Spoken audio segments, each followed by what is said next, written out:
sekuphinde kwatholakala esinye isidumbu futhi somuntu edindelezile eceleni komgwaqo eMawoti.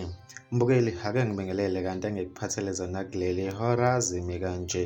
Sekuthola isidumbu esingenakhanda eMawoti eNandi eThekwini esifundazweni saKwaZulu-Natali. Wembukele, ngisanda kubika kulolu hlelo ukuthi kutholakale ikhanda nezinyawo zesidumbu esithole endaweni kaDoti khona la endaweni yaseMawoti. Kubikwa ukuthi lesi sidumbu sibonwe ngumuntu obezihambela wahlaba umkhosi wabizwa onogada be-Reaction Unit of South Africa. Kanti wembukelo okuqaphekelayo ngalesi sidumbu ukuthi besikhishwe umgogodla.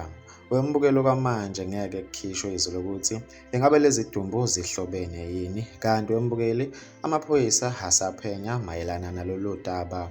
Mbukeli, bekuzonakele bengikuphathele zona kuleli hora. Bekuvula lakho ku-comment section. Ngizokubona kwenye video elandelayo sengiphuma kanje. Sale kahle.